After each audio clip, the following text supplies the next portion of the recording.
terima kasih ya Bu Evi sudah mendukung kegiatan CGP saya angkatan 8. Jadi hari ini rencananya kita akan melakukan percakapan pra-observasi kelas Bu Evi ya. Jadi ini adalah sebagai penugasan saya aksi nyata di 2.3 bagaimana melakukan proses coaching bersama dengan teman sejawat Bu Evi. Baik, perkenalkan, saya adalah Ibu Nur Ika Sulistianati SSI, CGP Angkatan 8, Kabupaten Barito Utara, Provinsi Kalimantan Tengah. Kali ini saya akan mencoba mengerjakan aksi nyata 2.3, yaitu tentang coaching dalam supervisi akademik. Dan untuk yang saat ini yang akan saya lakukan bersama rekan saya Ibu Evi adalah percakapan pra-observasi kelas. Baik Bu Evi, jika boleh saya mulai mengajukan beberapa pertanyaan ya Bu ya, sebagai catatan pra-observasi kelas kita. Baik. Ya, baik Ibu Evi mungkin memperkenalkan diri dulu. Baik, terima kasih Ibu Ika. Izin saya untuk memperkenalkan diri. Perkenalkan, nama saya Ibu Evi Rahayu. Saya guru mata pelajaran Bahasa Indonesia di SMP Negeri 9 Muara Tewe. Ya, saya rekan sejawat Ibu Nur Ika di SMP Negeri 9 Muara Tewe. Terima kasih. Oke, terima kasih Bu Evi ya. Baik Bu Evi, kira-kira nanti yang akan saya observasi Bu Evi di kelas pembelajaran Bu Evi itu kelas berapa? Kemudian kira-kira Bu Evi tujuan pembelajarannya yang seperti apa? Mungkin Bu Evi bisa sampaikan. Iya, baik. Terima kasih Ibu Nur Ika. Nah, izin saya menjawab pertanyaan Bu Ika.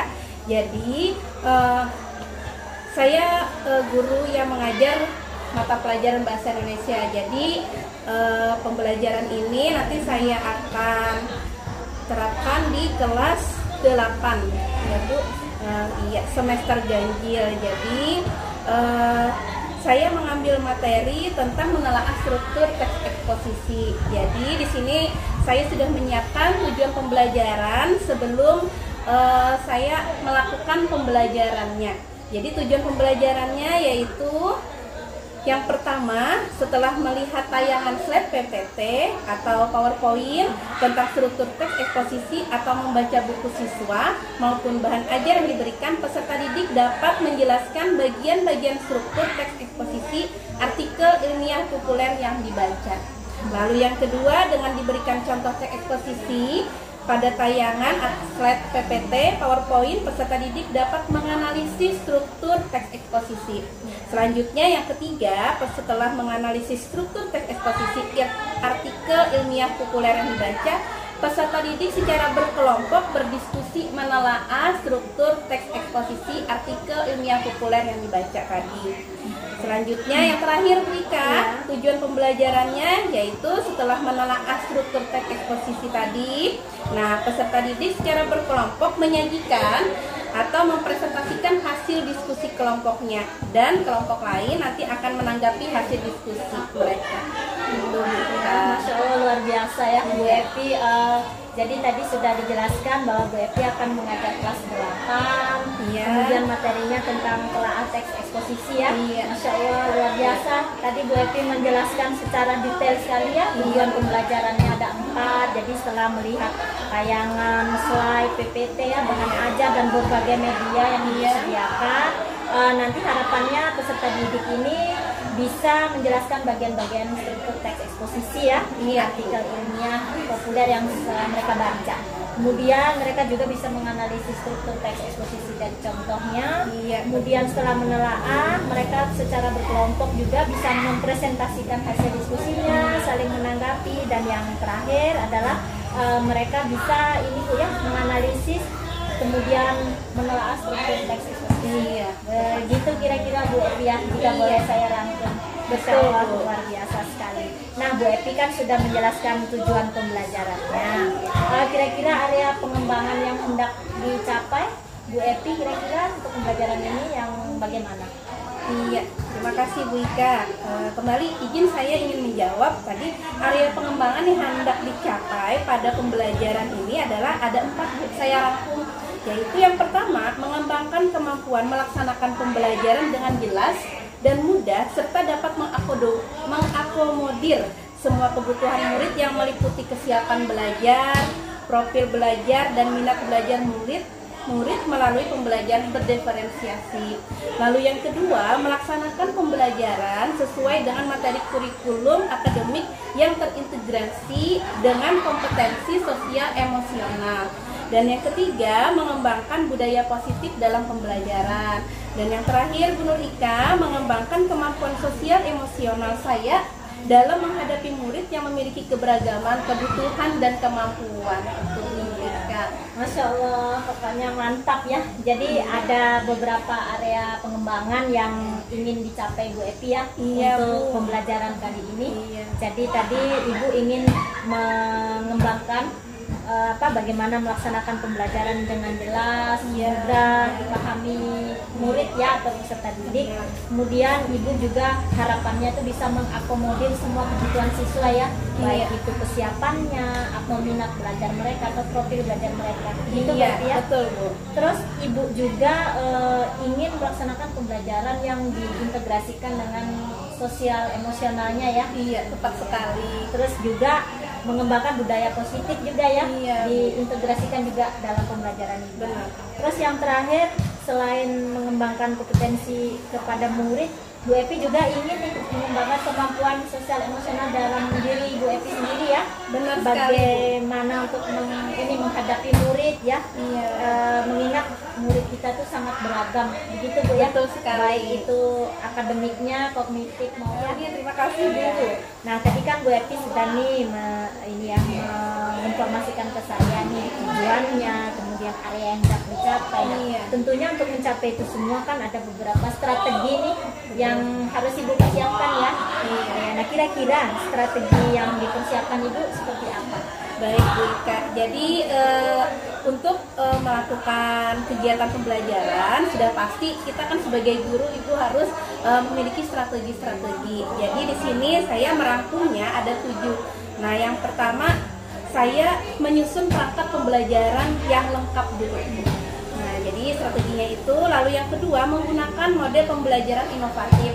Di sini saya menggunakan model pembelajaran DL atau Discovery Learning, yaitu penemuan atau penyingkapan. Nah, lalu yang ketiga, menggunakan model yang metode ya Bu, yang bervariasi seperti tanya jawab, curah pendapat, diskusi kelompok, presentasi, dan juga penugasan dengan menggunakan LKPD atau lembar kerja peserta didik. Lalu yang keempat, saya sebagai guru menggunakan media ajar.